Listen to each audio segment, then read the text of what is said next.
Hey, Steve Saretsky here. As always, it's Canadian real estate market update with a particular focus on Vancouver. If you get any sort of value or entertainment out of these videos, I'll ask that you hit thumbs up and subscribe. Questions, comments, put those below. Obviously, a bigger week with CMHC and the federal budget coming out, so we're going to do a quick analysis on that. And then a lot happening in global markets, particularly in the bond market, with a huge dovish tilt from the central banks and what that sort of means for the Canadian housing market, for the mortgage market, and how that all basically correlates beside one another. So, I mean, first off, we saw the federal budget come out, and everybody, including, particularly in the mortgage industry, had their fingers crossed for a 30-year amortization. Obviously, that didn't happen. We're basically, I would say the industry as a whole, which has been lobbying and pushing against the stress tests and really pushing for 30-year amortizations and really some more juice and more stimulus into the market. Obviously, from a national perspective, in February, it was the fewest home sales we've seen in the month of February in 10 years on a national level. In Vancouver, it was the fewest home sales since 1985. So, Lord knows that the markets could certainly use a little bit of juice, but ultimately they didn't deliver. They brought in a policy which, in my opinion, is simply window dressing. It is a policy which is designed to make it look like you're doing something, but it really has no teeth. And that really, again, like okay, let's break down what this policy is. So essentially, if you're a first-time home buyer and you don't have a 20% down payment, the government's basically saying, hey, listen, we'll help you out. We'll use taxpayer money to help basically purchase your condo, which again I think is totally wrong to begin with, but we'll get into that in a minute. So basically, they're saying, okay, you have 5% down. Well, if you're buying a resale unit, we'll match that with another 5%. But if you buy a new construction unit, we'll give you 10% basically towards that payment. So essentially, as a simple example, if you buy a $400,000 home, you put down 5%, your mortgage payment would be $380,000. CMHC saying we'll share the equity with you, put down another 5%. Via taxpayer dollars, and that will bring your mortgage down to $360. So basically lowering your monthly payments on your mortgage by about $100 a month. But there were so many stipulations and so many hoops that you have to jump through that the program just, it doesn't make any sense. So, first of all, let's talk about some of the hoops you have to jump through. First of all, you can't have a combined income greater than $120,000. Second of all, you can only leverage it 4 times your income. So even if you make $120,000 a year, you make the maximum purchase, maximum income, the most expensive unit that you can buy is $480,000. So what are you going to buy in Vancouver and Toronto for $480,000? And again, now you're giving up 5% of your equity to the lender, to the government. So we're waiting on the details, but preliminarily, it sounds like they're going to share the equity when you go to sell, or they're going to share the downside equity, i.e. if you're underwater, they'll share that loss too if you somehow decide to sell. But then again, not only with that, I think they only allocated, I believe it was I have to get the figures on it, but basically it works out to roughly, on average, there's about 300,000 first-time home buyers in Canada per year. This works out to basically $1,300, assuming that every first-time buyer was to use the program, it would equate to about $1,300 per first-time buyer. So that's the statistic. So this program basically looks like Christy Clark's first-time buyer grant, which completely flopped, actually missed expectations, projections by 78%. So this is essentially the same replica of that program with even more hoops, because you can only leverage it to 4 times your income, and they're going to share your equity. So it's like, to me, it doesn't really make sense. I think it might benefit some of the developers. Obviously, they'll go up to 10% equity on a new development. So that might help a development out in the Fraser Valley where the absorption rates have plummeted in February down to 18%. And unsold inventory is climbing rapidly. So that might help some of the developers move some of this unit. So certainly if I'm a developer, I'm pretty happy. I would probably be more happy if I got a 30-year amortization. But again, that didn't come because what has, again, like these policymakers are literally laying out for you every single step of the way. This has been honestly quite easy to read the tea leaves. CMHC's Evan Siddall, former Goldman Sachs, has laid out his entire thesis for how he wants to control CMHC. The guy's had a huge hand in OSFI's stress test. He's written multiple public arguments, and he's gone on Twitter publicly stating that Canada has a debt bubble that we need to rein in. And so, did you really think that Evan Siddall was going to get behind the federal government and create a program that was going to be very stimulative to the housing market? I think that's why they brought in a policy that really, again, has little teeth and won't really do much, particularly in the frothy housing markets such as Vancouver and Toronto. But again, like let's dial this all in. So these guys tell you that they're trying to rein in debt, they're trying to bring home prices to be more affordable, and so the whole mantra is like, we need to make housing more affordable for millennials, for these first-time buyers to get into the housing market. So what do you go and do? Like, you go and use the taxpayer money, like the money that me and you use for taxes, like they're going to use your tax-paying money to give a first-time buyer who's already very leveraged into the housing market, if they can't even scrap together a 20% down payment.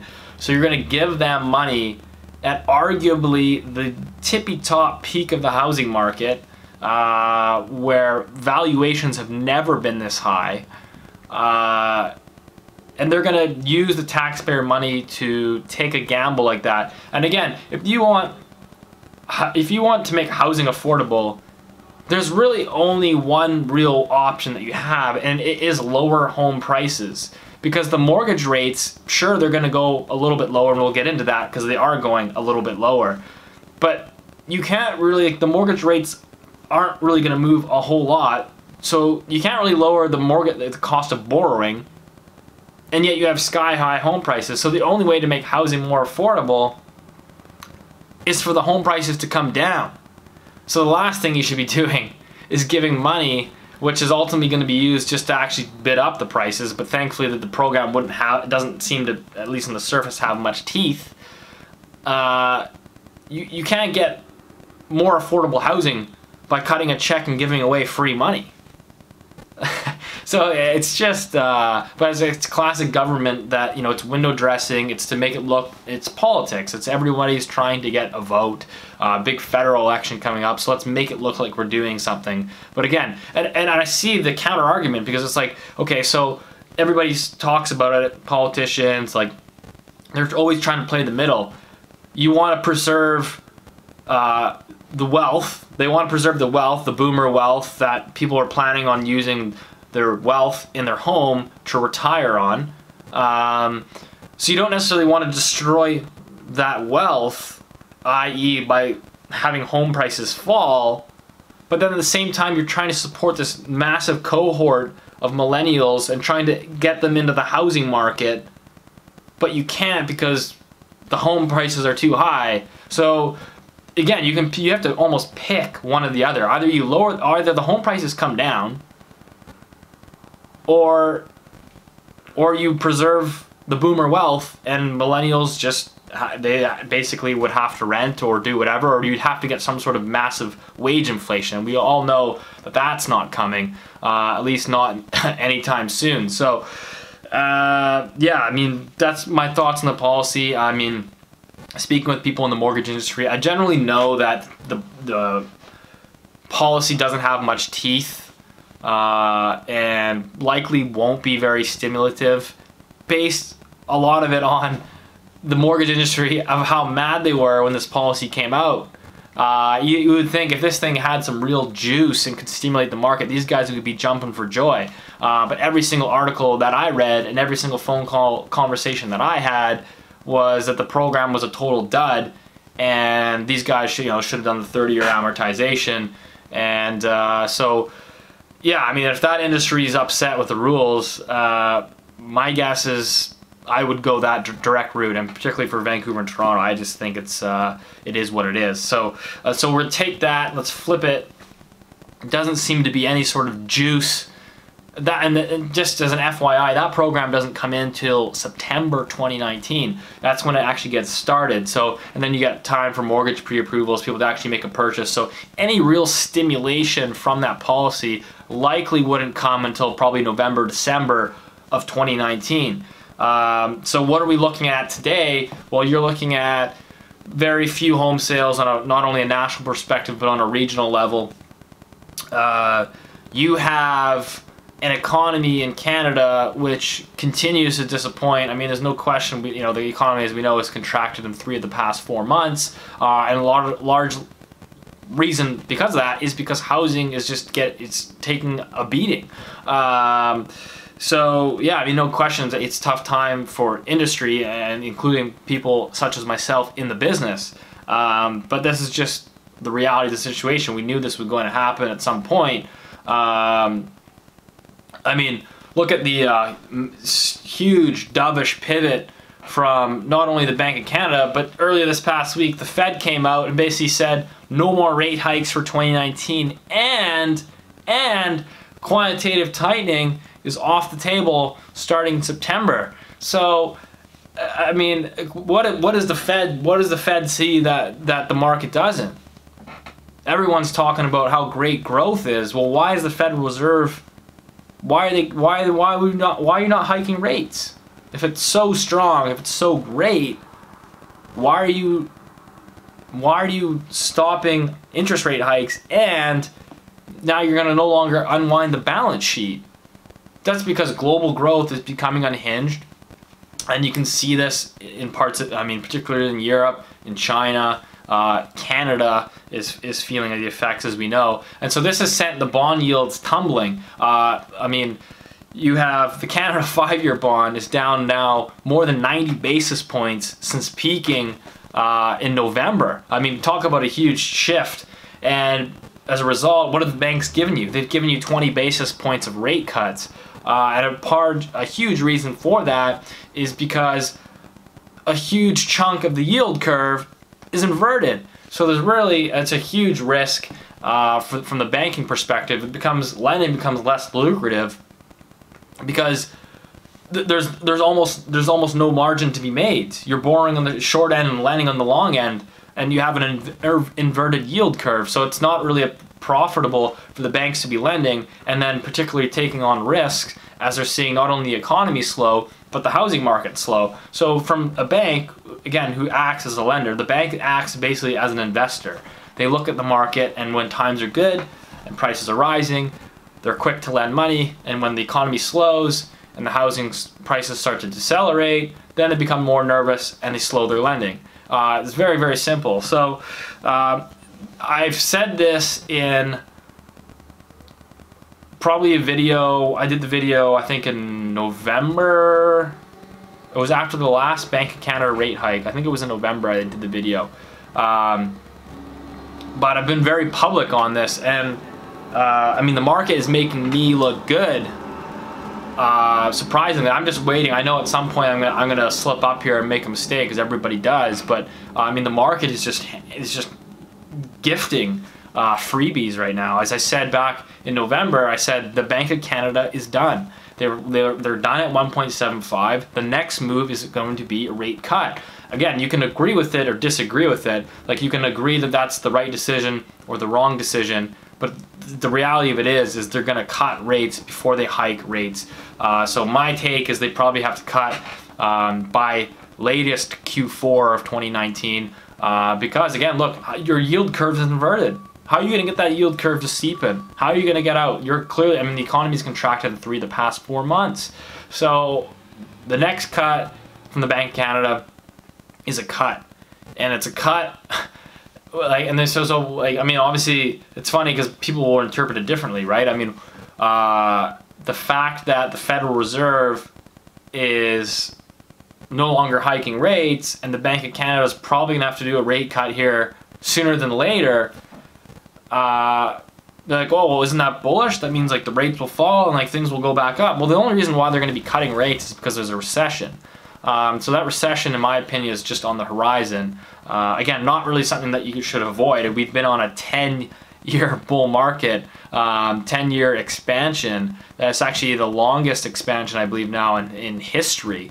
So it really shouldn't come as a surprise that something is brewing around the corner. And that's what the bond market is ultimately signaling. The bond market always signals recessions. Almost all the previous recessions have been indicated by an inversion of the yield curve. So that's where we're at today.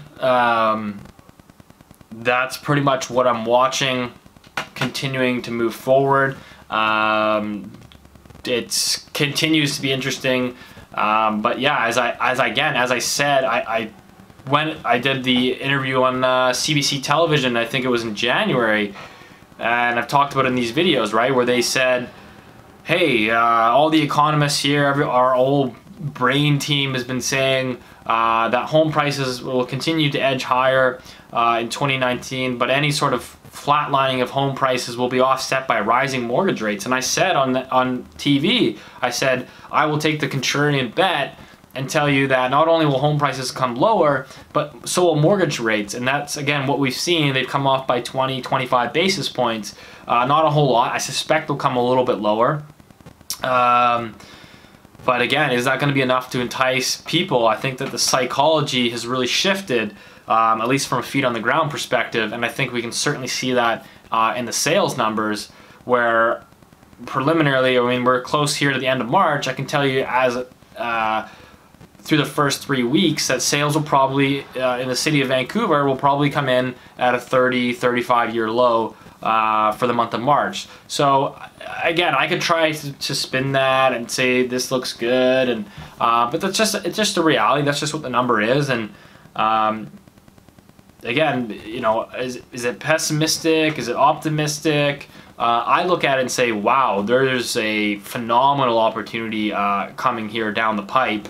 You know, I'm going to try to tell you how to time the market. No, of course not. But let's call a spade a spade. We continue to be data dependent here, and the data is showing you that you have you know, 30, 35-year low in sales, an inverted yield curve, contracting economy. That's telling me what I need to know at this point. And again, that data could very well change. And then that's, you know, you report that change. So we're still waiting for any of that data to filter through. As of today, hasn't filtered through. So again, tremendous opportunity for people that I think are on the sidelines, that maybe have cash, particularly for people that have the capacity and the network to raise money to buy some deals. I think that is certainly coming down the pipe. So again, I think I actually look at it and say optimistic. I think for sure there's going to be some distress here coming down the road, but that's unfortunate. And you know, you have ups and down cycles. You know, people made a lot of money in the boom, and there will be people that lose a lot of money as well. And you know, that's just the reality of the situation. It's just a matter of when the data turns, can you flip the switch and get uber bullish? Because I think a lot of people, it's just human psychology, will be nervous, be skeptical of entering a market when prices are down and sentiment is negative. I think that's the tough thing for a lot of people to overcome. So we'll certainly be keeping an eye on that sort of sentiment moving forward. But yeah, as of today, that's what I'm looking for. I think, to summarize it, really failed attempt from the Feds, which I think was actually designed not to create any real juice in the housing market. They could have pumped it a lot easier if they really wanted to. But again, that's been the whole tone, right? I mean, why would you bring in a stress test? Why would you reduce your CMHC mortgage exposure exponentially over the last 5-10 years? Why would you ultimately, during that phase, also raise interest rates, only to then bring in a bunch of policies at the end of the cycle to juice the market? So it kind of maintains their messaging here. And then obviously just watching the economy, just watching the huge pivot from central banks that, again, is catching a lot of people off guard, but I've been saying it here for the last 3 or 4 months. Is what it is. Anyways, hope that helped. Otherwise, see you next.